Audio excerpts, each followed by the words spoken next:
How can you transform your life? First of all, let's get clear. What is transformation? Transformation is the true formation of results. It's creating results that have a lasting effect. Transformation is going from a current situation that you're not satisfied with and building and creating a new situation that suits you, that makes you thrive and makes you happy. What blocks transformation? Fear. We stay in the same pattern because we're afraid, because the new situation is unknown. You can be in a really miserable job, but at least you know it, so it feels safer. And unfortunately, this is what happens to many people. You get stuck in that relationship or in that job because you don't know what could be on the other side of it. And because of that fear, you don't take that action, like quitting the job.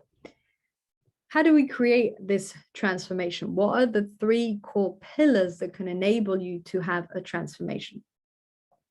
First and foremost, be clear on what that transformation is before we dive into the 3 pillars. It helps if you have something very specific in mind. So think of an area in your life that you're just really not satisfied with. Maybe your work, maybe relationship, maybe health, maybe a hobby that you haven't picked up in a while. Think about this area where you're not satisfied and what that designed outcome would look like. The 3 pillars are first, craving. First, you need to have this craving for a huge change and transformation.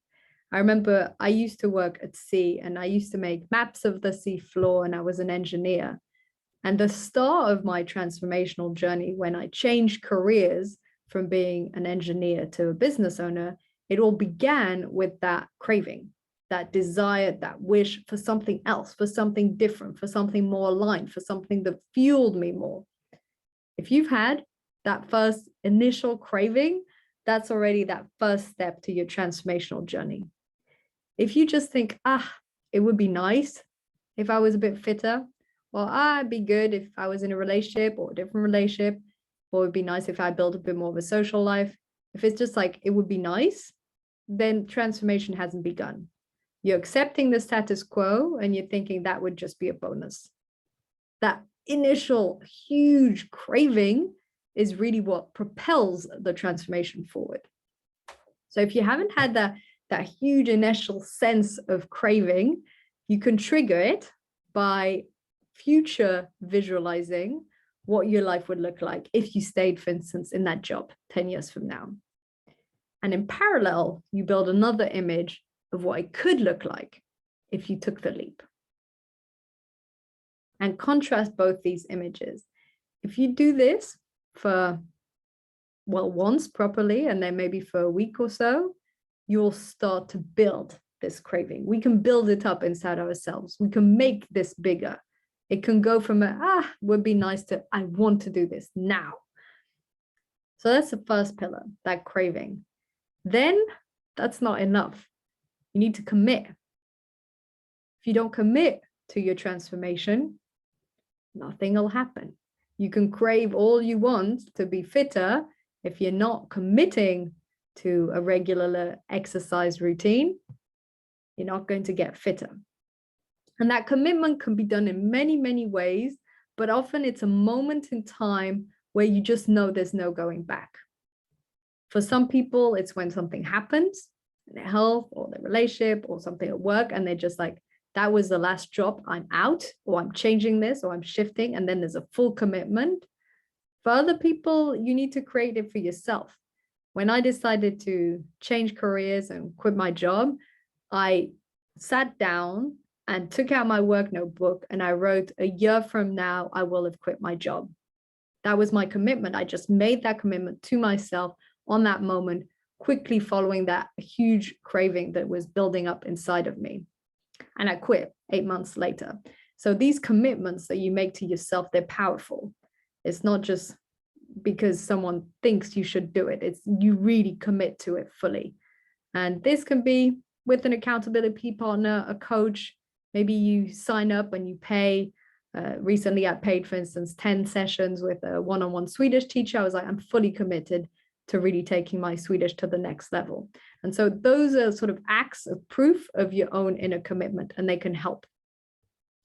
And the last step is courage, because all growth is always a leap in the dark. You don't know what's on the other side. You can't know it. And if you wait for that certainty, it won't happen, because you can never be certain. And so it always takes some courage. As Mark Twain says, courage isn't the absence of fear, it's the mastery of fear. You feel the fear and you do it anyway because it's aligned with what's important for you. Aligned action that moves you forward and builds that momentum. And courage can take on many different shapes. Maybe that initial reaching out to other companies while you're still in a current job, that's courage. Quitting, if it's the right aligned action and plan fit and that's where you want to go, can be an act of courage. Can also be signing up to these fitness classes. Maybe you haven't exercised in years and just signing up is a huge act of courage. You know when you're being brave because there's a part in you that doesn't want to do it and that feels scared. And if you think, oh God, this will be terrible. Oh, this is so scary. Why am I even doing this? You're being brave, and it's great. If it's aligned, it's fantastic. So those are the 3 pillars to create any transformation in your life. Not really to create, is all the pillars you go through when you're on a transformational journey. You crave, you commit, and then you have the courage to move forward. And so the question is, when you think about the transformation you're trying to create right now, maybe you try to move country, maybe you're, again, getting back into fitness, maybe learning a foreign language, maybe picking up an instrument again, and you're thinking about the transformation you want to create. Have you had that initial craving? Or are you already there and you've committed, but you still haven't had the courage to take the action? Or are you already taking the action and now it's just a matter of continuing, building that momentum, and that transformation is about to happen? So where are you on your own transformational journey? And what's your next step to building and creating that transformation in that area of your life? Once you're able to create transformation in one area, you can replicate this in other areas. Once I shifted my careers, I also shifted my health. I shifted my nutrition and fitness and morning routine and built a meditation practice, etc., etc., etc. Because the pillars are the same. You crave it, you commit to it, you have the courage, you do it. And you need to be clear during the process. So having that initial clarity beforehand, before tackling these 3 pillars. And then about discipline and focus, which we cover a lot on this podcast. And this is always a journey there.